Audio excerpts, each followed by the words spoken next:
we are at Davy Crockett State Park. Alright, they call him David Crockett, but if you were a lad growing up in the 50s and 60s, it was Davy Crockett. King of the wild frontier. Born on a mountaintop in Tennessee. Prettiest something you ever did see. Shot a bear when he's only 3, or killed a bear, I don't know. I gotta look that up. Anyway, there's the rig. What a day. It's already 80 degrees in October. Don't ask me the date. It's about October 18th. I'm not good at dates lately. What date? Do you know the date today? Really? Well, Coco says the 20th. I guess the 18th. Now here we are at the camper cabin registration, the main park office. Really pretty. I gotta go in and see if I gotta get a Davy Crockett t-shirt. When I was a kid, I grew up with Davy Crockett everything. Davy Crockett bedspread, a fringed jacket, coonskin cap. He was big in the movies then. It's a great day for photography. Boy, you can tell they have some real runoff here once in a while. They're prepared for it, but look at the fall color here. This is way down, and I guess you'd call it southern, western to middle Tennessee. And we're cutting through the picnic area just for a walk over towards the main gate. But the sunlight just came out and got some dramatic skies. We're gonna have our second night will be here because we got to take care of the laundry issues, maintenance issues on the motorhome. I've been step by step framing in a little cabinet to add a cabinet door, and so I do a little bit of that every evening. Got some basic tools with me. Oh, I should stop for a moment and just pan. You can see it's the fall, it's autumn, kids are in school. Walking along, the ground is just covered with these walnuts, and so you really got to be careful because you can take a header. But I had to come over here and see this. Look at this growth on the tree. From a distance it looked like 2 animals crouched together. I'll let your imagination run wild. Everything from alien life forms to things created right here on Earth. I don't know, but it's pretty cool looking. Anybody have any idea what makes those holes? It goes straight down. I probably don't want to know.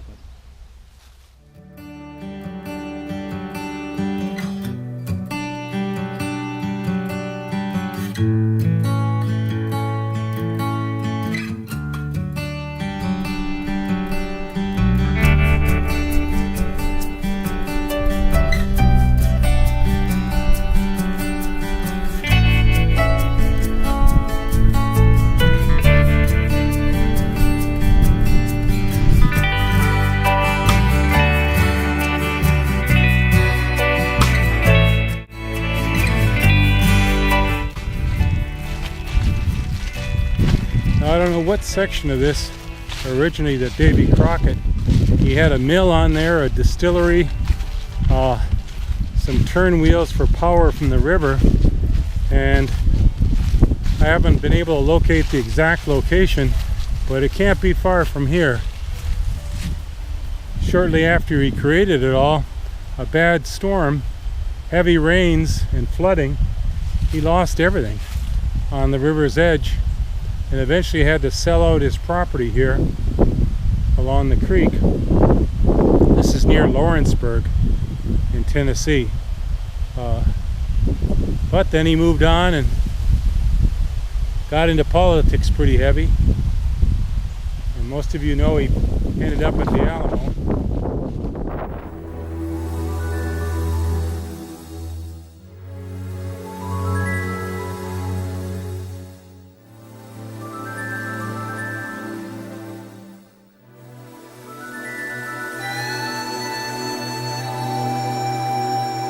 Oh, here's why we came here. Trail of Tears Interpretive Retracement Trail. We just hiked up quite a hill to get here. Looks like we could have drove up here by the sounds of all these cars. Let's take a look.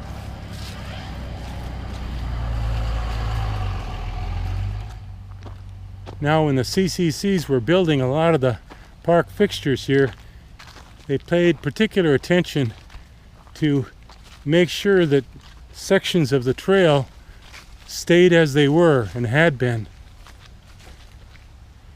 All the way back to the Indian Removal Act of 1830. You got kind of a watercolor up top there indicating them traveling through the forest.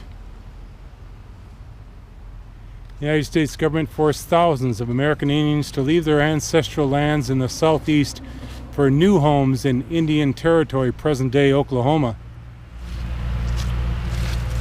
Nearly 1,000 Cherokee died during the journey westward, and up to 4,000 died as a result of the forced removal process. Or their forced relocation. 4,000. You know, in high school, maybe it's changed now, but you hear about it, sort of about the Trail of Tears and the relocation. But I don't ever remember hearing those kind of figures. That's incredible. The Cherokee Nation.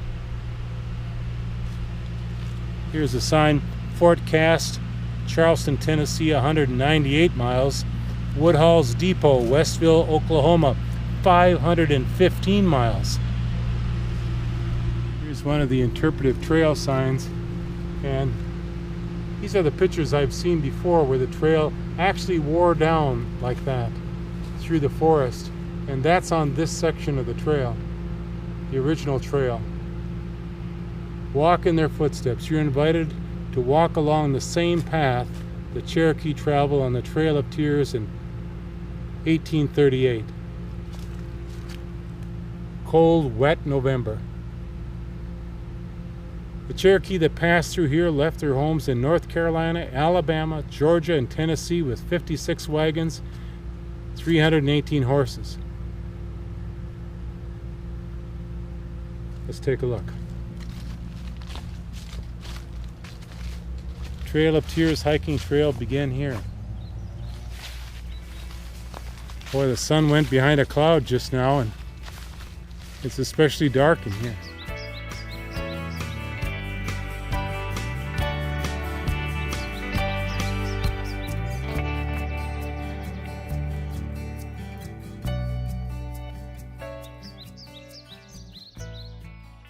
We have some great state park interpretive trail signboards here, traveling through Lawrenceburg. Today you're walking in the footsteps of the Cherokee and many others who traveled this road, which once served as a main thoroughfare between Lawrenceburg and Waynesboro. The weight of people, wagons, and horses compressed the earth over the years, giving the road its distinctive sunken appearance. Before the Cherokee traveled this road in 1838, they passed through the bustling town of Lawrenceburg. As the Cherokee walked through, residents likely peered from their windows, wandered outside their homes and businesses to watch the weary travelers on their journey to Indian Territory.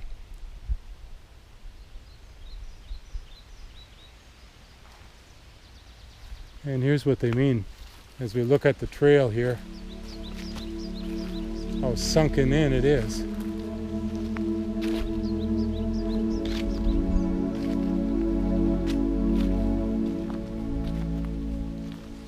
Okay, I'm filming this segment just to show you this. This is the Park Road here at Davy Crockett State Park, and this particular section goes right over the top of where the Trail of Tears trail was. So, and the trail's just off over there in the woods, but this segment is right over the top.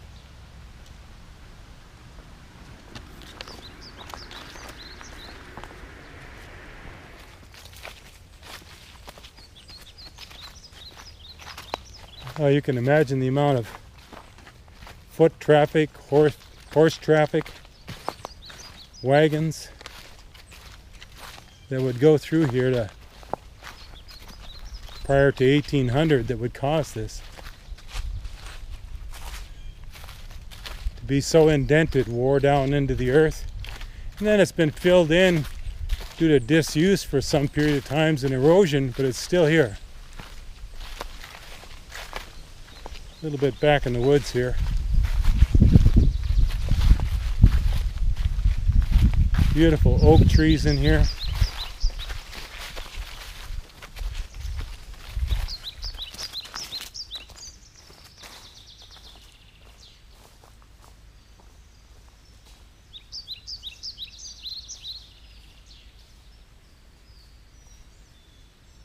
There's a trail marker on the tree. Whenever I see something like this, one of my favorite books when I was a kid was Tree in the Trail.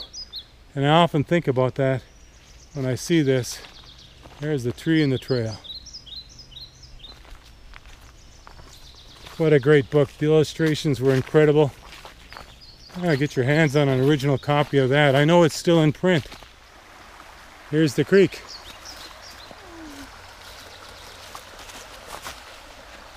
Like a babbling brook. Isn't that pretty?